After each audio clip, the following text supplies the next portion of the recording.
আসসালামু আলাইকুম, আমি মোহাম্মদ মতিউর রহমান। আজকে আমরা হায়ার স্টাডি ইন চায়না নিয়ে কথা বলবো। এর আগের ভিডিওতে আমি আমার চাইনিজ ইউনিভার্সিটির ইন্টারভিউ এক্সপিরিয়েন্স শেয়ার করেছিলাম, তবে আজকে চাইনিজ অ্যাম্বাসির ইন্টারভিউ এক্সপিরিয়েন্স আপনাদের সাথে শেয়ার করব। আমার এই টোটাল প্রসেসে আমাকে গাইড করেছিল বিডি অ্যাসোসিয়েট। চলুন শুরু করা যাক। প্রথমে আমি ভিসা ইন্টারভিউ দেওয়ার পূর্বে অনেক ডকুমেন্টেশন কালেক্ট করতে হয় এবং সেগুলো সাজাতে হয়। প্রথমেই আসি ডকুমেন্টেশনের বিষয়। ভিসা ইন্টারভিউ ফেস করার সময় আপনাকে অনেকগুলো ডকুমেন্ট সাথে নিয়ে যেতে হবে, যেগুলো হলো passport, ZW, admission letter, bank statement, police clearance, medical certificate এবং আপনার প্রিভিয়াস সমস্ত একাডেমিক ডকুমেন্টের ফটোকপি। অনেক সময় এই মেন ডকুমেন্টগুলো তারা দেখতে চাইতে পারে, এই জন্য এগুলো সাথে নিয়ে যাওয়া জরুরি। এরপর আসি অ্যাপয়েন্টমেন্টের বিষয়। বিডি অ্যাসোসিয়েট থেকে আমার অ্যাপয়েন্টমেন্ট পূর্বে নেওয়া হয়েছিল। 10:30-এ আমার অ্যাপয়েন্টমেন্ট নেওয়া ছিল। আমি 9:30-এ সেখানে গিয়ে উপস্থিত হই এবং যাবতীয় কাজ শেষ করে আমি ইন্টারভিউয়ের জন্য অ্যাম্বাসিতে প্রবেশ করি। আমার ইন্টারভিউতে দুজন অফিসার ছিলেন, একজন বাংলাদেশি এবং একজন চাইনিজ।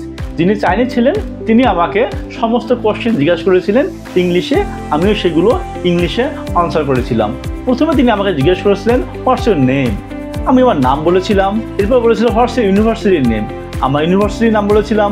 এরপর জিজ্ঞেস করেছিল which program are you going to. আমি MBA করতে যাচ্ছি এটা বলেছিলাম।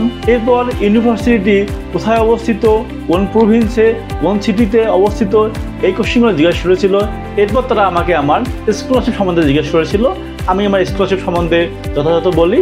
আমি বলি যে আমার ফুল ফান্ড স্কলারশিপ এবং আমার stipend 2000 RMB per month. After that তারা আমাকে বলে what's your future plan and after complete your master degree are you come back to Bangladesh. এই বিষয়গুলো আমি আসলে আনসার করেছিলাম। এই ছিল মোটামুটি আমার ইন্টারভিউ প্রসেস। মোটামুটি ওরা 2 মিনিটের মতো ওরা ওখানে রাখার পর আমার ইন্টারভিউ শেষ হয়। ইন্টারভিউ শেষ করার 30 মিনিটের মধ্যে তারা আমাকে একটি স্লিপ দেয়। আমি সেটি নিয়ে বনানীর ভিসা সেন্টারে যাই এবং সেখানে গিয়ে সিরিয়াল নেওয়ার পর আমি ভিতরে প্রবেশ করি। তারপর তারা সেখানে আমার ফিঙ্গারপ্রিন্ট নেয়, আমার ছবি উঠায়, আমার সিগনেচার নেয় এবং আমার সমস্ত ডকুমেন্টস তারা চেক করে যে ঠিক আছে কি না। সমস্ত ডকুমেন্ট চেক করার পর আমাকে ভিসা ফি দিতে হয়। আমার ভিসা ফির পরিমাণ ছিল 6,920 টাকা। এই টাকাটা দিয়ে এবং আমার পাসপোর্ট জমা দিয়ে আমি সেখান থেকে চলে আসি এবং তারা আমাকে ইনশিওর করে যে 4 দিন পর আমি গিয়ে যেন পাসপোর্টটি নিয়ে আসি। এই ছিল আমার চায়না অ্যাম্বাসির ভিসা ইন্টারভিউয়ের এক্সপিরিয়েন্স। ধন্যবাদ সবাইকে। আসসালামু আলাইকুম।